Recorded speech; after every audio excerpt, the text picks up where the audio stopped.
Hi friends, welcome back to my channel. నేను only తన్నని వీడియోసే చేద్దాం అనుకున్నాను, కానీ నాకు ఎందుకో ఈ వీడియో చేయాలనిపించింది. మీకు తెలిసే ఉంటుంది కదా, made for each other show నడుస్తుంది కదా.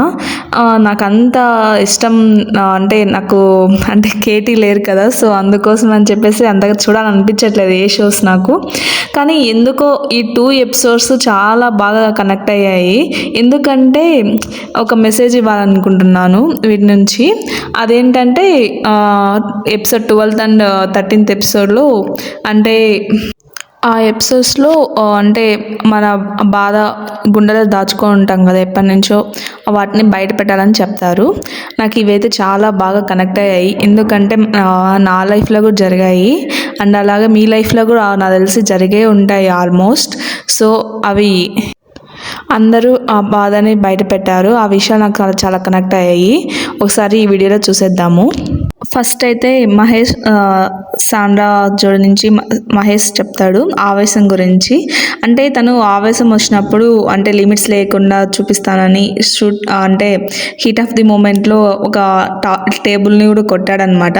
అండ్ ఆ టైంలో సాండ్రా భయపడుతుంది. సో అప్పటి నుంచి తను ఆవేశం తగ్గించుకున్నాడు. ఒక అమ్మాయి తన వల్ల ఇలా భయపడిందని చెప్పేసి అప్పటి నుంచి చాలా రిగ్రెట్గా ఫీల్ అవుతాడు. సో ఇప్పుడు దాన్ని బ్రేక్ చేశాడు, ఇంకా ఆ రిగ్రెట్ అనేది ఆ ఫీల్ లేకుండా.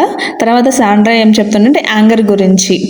అంటే అదే రోజు ఆ గొడవ అయినప్పుడు తను ఒక వర్డ్ యూజ్ చేస్తుంది అనమాట, ఎందుకు నిన్ను పెళ్లి చేసుకున్నా అనే వర్డ్.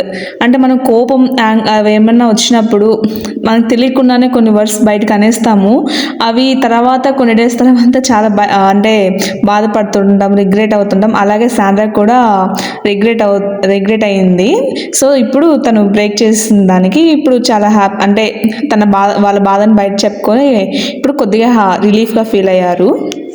అండ్ అలాగే సెకండ్ కళ్యాణ్ అండ్ వాసంతి వాళ్ళ జోడి నుంచి కళ్యాణ్ చెప్తాడు, తను కొన్ని టైమ్స్ యాంగర్ చూపించినప్పుడు ఆ సేమ్ వాసంతి కూడా అలా భయపడుతుంది. సో తను అంటే దాన్ని రిగ్రెట్గా ఫీల్ అవుతాడు, ఇంకెప్పుడు చేయనని చెప్తాడు. వాసంతి కూడా సేమ్ అలాగే చెప్తుంది.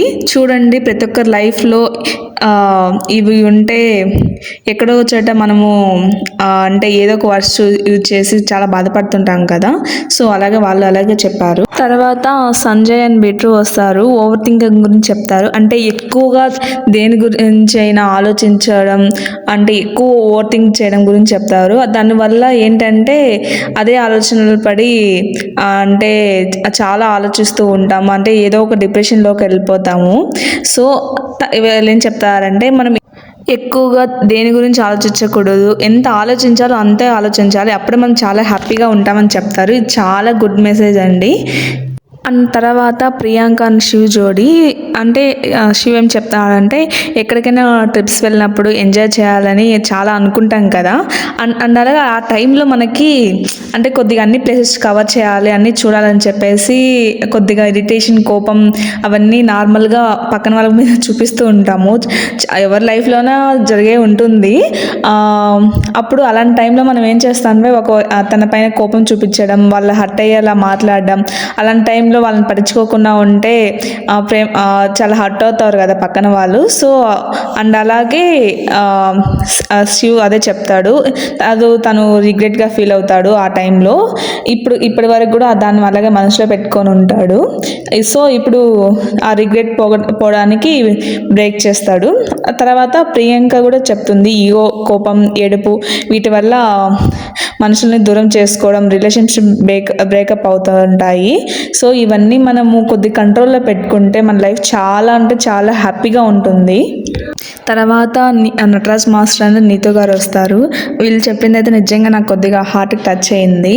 అండ్ అలాగే అందరూ అలాగే ఫీల్ అవుతారు అనుకోండి. ఏమని చెప్పారంటే అంటే ఎవరైనా తన వైఫ్ అంటే February 14 కోపం గురించి చెప్తారు. ఎవరైనా వైఫ్ తన హస్బెండ్ ప్రేమ తనకే దక్కాలని కోరుకుంటారు కదా. అది పిల్లలు పుట్టాకైనా ఏజ్ అయిపోయాకైనా కూడా తన ఫస్ట్ ప్రిఫరెన్స్ హస్బెండ్కి వైఫ్ అనే ఉండాలని అనుకుంటుంది కదా. ఎవరైనా అంతే. అలా కొన్ని టైమ్స్ హస్బెండ్ ప్రిఫరెన్స్ కొద్దిగా అంటే ఎక్కడైనా తగ్గిన వైఫ్ చాలా బాధపడుతూ ఉంటుంది. సో అలానే నీతు గారు కూడా హర్ట్ అయ్యారు.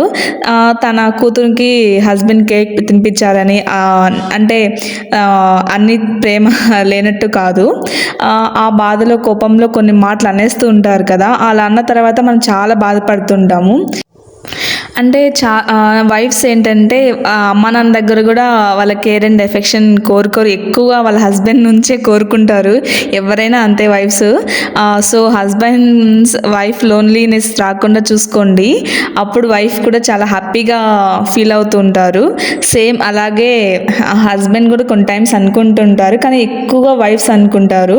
అంటే ఈ February 14 ఏంటంటే అంటే పిల్లలు పెట్టాలని చెప్పేసి ఇలా ఫీల్ అవ్వడం కాదు, వాళ్ళ ఆ రోజు వాళ్ళు ప్రపోజ్ చేసుకున్న డే అండ్ అంటేలే పెళ్లి చేసుకుంటామని వాళ్ళ చెప్పుకున్న రోజు అనమాట. అంటే చాలా స్పెషల్ కదా, ఎవరికైనా స్పెషల్గానే ఉంటుంది. సో దానివల్ల ఆ డే కేక్ ఫస్ట్ తినిపించలేదని చాలా హర్ట్ అయ్యారు, లోన్లీగా ఫీల్ అయ్యారు అనమాట. అంటే అలాగని ప్రేమ లేకుండా అన్నట్టు కాదు. సో తను ఆ రోజు చాలా కోపంగా మాట్లాడడం, అంటే నెక్స్ట్ డే తను కొద్దిగా రిగ్రెట్ అయ్యింది, దాని గురించి చెప్పారు. కానీ చాలా టైమ్స్ వైఫ్ చాలా మాటలన్నా కూడా హస్బెండ్ భరిస్తూ ఉంటారు. నిజంగా చాలా గ్రేట్ అండి. And also sometimes wives కూడా నిజం చెప్పాలంటే, అలాగే లాస్ట్లో నీతు గారు ఒక మాట చెప్పారు, నిజంగా చాలా బాగా, అంటే కొద్దిగా హార్ట్కి టచ్ అయింది నాకైతే. అమ్మ నాకు వరం కానీ నువ్వు నాకు దేవుడిచ్చిన వరం అని నీతు గారు నటరాజ్ మాస్టర్తో చెప్తారు. తర్వాత అంజలి పవన్ వస్తారు. ఫస్ట్ పవన్ ఏం చెప్తారంటే తను థింకింగ్ అబౌట్ మై సెల్ఫ్ అని చెప్తారు. వాళ్ళ మ్యారేజ్ అయిన 2 years తర్వాత అంజలి గారు కన్సీవ్ అయ్యారనమాట. అది వాళ్ళ హస్బెండ్కి హ్యాపీగా చెప్పే టైంలో పవన్ గారు ఒక మాట అన్నారు, అంటే మనం ఇంకా సెటిల్ అవ్వలేదు కదా, ఇంకా సెటిల్ అవ్వాలి, తర్వాత ఆ టైంలో కొద్దిగా సెల్ఫిష్గా ఆలోచించారు, అంజలి గారిని చాలా బాధ పెట్టారని చెప్పేసి చాలా రిగ్రెట్గా ఫీల్ అయ్యారనమాట. ఆ టైం నుంచి ప్రతి ఒక్కసారి, అంటే వాళ్ళకి ఇప్పుడు చందమామ కొద్దిగా ఒక బుడ్డోడు ఉన్నారు కదా, వాళ్ళు ఆ టైంలో పుట్టిన తర్వాత చాలా రిగ్రెట్గా ఫీల్ అవుతారు, తనలో తాను చాలా బాధపడతాడు. ఆ విషయం గురించి ఇప్పుడు చెప్తాడు. అంజలి గారు కూడా ఏం చెప్తారంటే ఇగో, కోపం, ఆవేశం గురించి చెప్తారు. అంటే తనకి అన్నిటికంటే ఇగో ఎక్కువ అవడం వల్ల కొన్ని విషయాలు మాటలు అనేస్తారనమాట. నీకు నీ ఫ్యామిలీనే ఎక్కువ, నీకు వాళ్ళే ఎక్కువ, అలా ఇలా అని అంటారనమాట. అలా కొన్ని గొడవల వల్ల వాళ్ళు డైవర్స్ తీసుకోవాలి ఆలోచించారనమాట. ఆ టైంలో అది ఇంకా చాలా దూరం వెళ్ళిపోయింది. అది అంజలి గారు డెసిషన్ తీసుకున్నారంట ఆ టైంలో. తర్వాత కొన్ని టైమ్స్ అంజలి గారు పవన్ సైడ్ నుంచి కూడా తర్వాత ఆలోచించారనమాట. అప్పుడు అర్థమైంది తను ఎంత కష్టపడుతున్నాడు, నా మీద ఎంత ప్రేమ ఉందా అని అప్పుడు అర్థం చేసుకున్నారు. ముందెందుకు అర్థం చేసుకున్నదంటే, అంటే ఈగో ఒకటి ఉంటుంది కదా, ఆ ఈగో వల్ల తను ఆలోచించలేకపోయారనమాట. పెళ్ళైన తర్వాత ఒక హస్బెండ్కి వైఫ్ అండ్ ఫ్యామిలీ అంటే 2 కళ్ళు అని చెప్తారు. వైఫ్తో మాట్లాడలేదు అన్నంత మాత్రాన ప్రేమ లేదనేది కాదు, ఇద్దరు సమానం అని ఆలోచించలేకపోయానని బాధపడతారు. ఆ విషయం గురించి చెప్తారు. నిజంగా ఆ లైన్ అయితే నిజంగా చాలా బాగా నచ్చింది. అంటే నిజమే కదా, అంటే మనము ఇలా సేమ్ నేను కూడా అంతే, చాలా టైమ్స్ ఇలాగే అనుకున్నాను, అంటే మన గురించి ఆలోచించట్లేదని. కానీ వాళ్ళకి చాలా మనసులో, అంటే బయటికి ఎక్స్ప్రెస్ చేయలేదు అనమాట. అలా ఉంటుంది. మీరు కూడా అర్థం చేసుకోండి. అండ్ తను ఇప్పుడు తప్పు చేశానని చాలా ఫీల్ అవుతుంది, సారీ కూడా చెప్తుంది. దీంట్లో నాకేం అర్థమైందంటే, ఒకవేళ తను విడిపోయింది అంటే ఒక మెసేజ్ చెప్తుంది, ఒకవేళ తను విడిపోయింది, ఆ బ్రోకెన్ ఫ్యామిలీ ఆ పిల్లలకి ఇచ్చేదాన్ని అని రిగ్రెట్గా ఫీల్ అవుతుంది. తనకి ఇప్పుడు అర్థం చేసుకుంటుంది మన ఫ్యామిలీ అని ఇప్పటి వరకు వేరు కాదు అని, ఎప్పటికీ కూడా వేరు కాదని చెప్పేసి తను చాలా బాగా అర్థం చేసుకుంటుంది. నిజంగా అంజలి గారు చెప్పిన మాటలు అయితే నిజంగా చాలా హార్ట్కి టచ్ అయ్యాయి. ప్రతి ఒక్కరు చెప్పిన మాటలు కూడా నిజంగా, అంటే మన లైఫ్లో కూడా ఇవన్నీ జరిగాయి కదా అనిపించింది. ఫైనల్గా తను ఒక మాట అంటుంది, ఈ ఈగోస్ వల్ల తను అన్నిటిని మర్చిపోయిందని చెప్పేసి లాస్ట్లో ఒక వర్డ్ అంటుంది, నువ్వు నన్ను భరించావు అని చెప్పేసి. ఇక్కడ వైఫ్ తక్కువ కాదు, హస్బెండ్ తక్కువ కాదు, ఇద్దరు ఈక్వలే.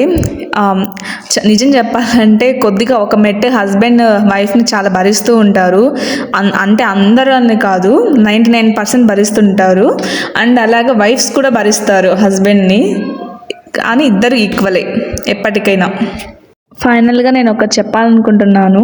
అంటే మ్యారేజ్ అయ్యాక ఎవరికైనా ఇష్యూస్ వస్తూ ఉంటాయి, పోతూ ఉంటాయి, కోపడతా అంటారు, అన్నీ వెళ్తూ ఉంటాయి, ఈగోస్ అన్నీ ఉంటాయి. కానీ ఆ ఇష్యూస్ వచ్చినప్పుడు ఆ మాటలు ఆటోమేటిక్గా అంటే ఫ్లోలో అనేస్తాము. అప్పుడు తెలియదు మనకు బాధ. కొన్ని డేస్ తర్వాత ఇలా అన్నామా అని చెప్పేసి మనకి ఇదే చాలా అసహ్యం వేస్తుంది. దాని బదులు మన ఇద్దరం అర్థం చేసుకుంటే ఎంత బాగుంటుంది చెప్పండి. హస్బెండ్ అండ్ వైఫ్ నిజంగా కూర్చొని ఇది కాదు అని చెప్పేసి మంచిగా అర్థం చేసుకుంటే ఏ ఇష్యూస్ అనేది ఉందాం కదా, ఆ రిగ్రెట్ ఫీల్ అవ్వాల్సిన అవసరం కూడా లేదు కదా. నిజం చెప్పాలంటే మనం కోపంని కంట్రోల్లో పెట్టుకొని ఇష్యూస్ రాకుండా అండర్స్టాండింగ్ అనేది ఇద్దరు చేసుకుంటే మన లైఫ్ ఎంత హ్యాపీగా, జాలీగా, ఎంత సాఫీగా ఉంటుంది. మనం తప్పు చేసి బాధపడడం కంటే దాన్ని కంట్రోల్ చేసుకుంటే నిజంగా చాలా బెటర్గా ఉంటుంది. ఏ హస్బెండ్ వైఫ్కైనా ఈ అండర్స్టాండింగ్ అంటే ఇద్దరు ఒకరి మీద ఒక రెస్పెక్ట్ ఇవ్వడం, అంటే ఒకరు తక్కువగా రెస్పెక్ట్ ఇచ్చి అలా కాకుండా ఇద్దరు రెస్పెక్ట్ ఇవ్వడం, ఈక్వల్గా రెస్పెక్ట్ ఇచ్చుకొని హ్యాపీగా ఉంటే మన లైఫ్ నిజంగా మ్యాట్ ఫర్ ఈచ్ అదర్ లాగా ఉంటుందండి. ఈ వీడియో చేయడానికి కారణం ఏంటంటే 100 మందిలో కనీసం 10 మందికైనా యూజ్ అవుతుంది కదా ఈ వర్డ్స్ అనేవి, హ్యాపీగా ఉంటారని ఈ వీడియో చేస్తున్నాను. అండ్ నెక్స్ట్ పార్ట్ 2 వీడియోలో రిమైనింగ్ వాళ్ళు ఏం మాట్లాడారు, దేని గురించి రిగ్రెట్ అయ్యారని చెప్పేసి నెక్స్ట్ వీడియోలో అప్లోడ్ చేస్తాను. ఫైనల్లీ మర్చిపోకండి, please like, do subscribe to my channel. పక్కన గంట ఐకాన్ దాన్ని క్లిక్ చేయండి.